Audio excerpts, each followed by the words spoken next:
తెలంగాణ రైతు సంఘం జిల్లా కార్యదర్శి బొంతు రాంబాబు ఖమ్మం వైరా కొనిజర్ల మండలంలో మాట్లాడిన రాంబాబు వరిధాన్యం కొనుగోలు కేంద్రాలను వెంటనే ప్రారంభించాలన్నారు. సాగర్ జలాలను ఏప్రిల్ చివరి వరకు విడుదల చేయాలని రాష్ట్ర ప్రభుత్వానికి సూచించారు. ధరణి సమస్యలను తక్షణమే పరిష్కరించి రైతులకు పట్టాదారు పాస్ పుస్తకాలను ఇవ్వాలని రాష్ట్ర ప్రభుత్వాన్ని డిమాండ్ చేశారు. రైతుల సమస్యల పరిష్కారం కోసం ఈ నెల ఏప్రిల్ 7వ తేదీన ఖమ్మం కలెక్టరేట్ ఎదుట రైతులు ధర్నా విజయవంతం చేయాలని రైతులకు పిలుపునిచ్చారు.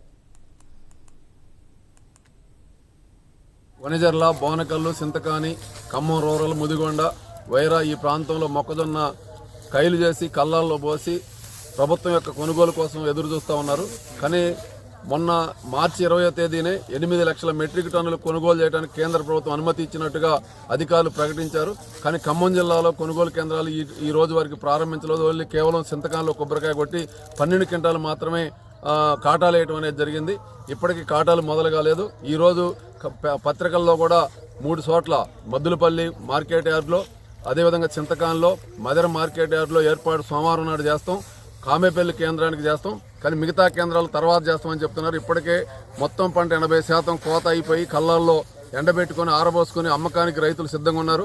మార్కెట్ లేటు కావడం వల్ల కింట 1700, 1600 రూపాయలకు మాత్రమే మధ్య ప్రైవేట్ వ్యాపారులు అడుగుతున్నటువంటి పరిస్థితితో ప్రభుత్వం యొక్క నిర్ణయించిన 2400కి 1700 అంటే దాదాపుగా 700 రూపాయలు, 800 రూపాయల కింటాకి నష్టపోతున్నారు. పంట పండించి ఇవాళ నష్టపోయే పరిస్థితి ఉంది. అందుకనే ఖమ్మం జిల్లా వ్యాప్తంగా ప్రభుత్వం 54 కేంద్రాల్లో ఏర్పాటు చేయాలని చెప్పి మేము తెలంగాణ రైతు సంఘంగా డిమాండ్ చేస్తున్నాం. కొనిజర్ల, బోనకల్లు, సింతకాని, ఖమ్మం రూరల్, ముదిగొండ,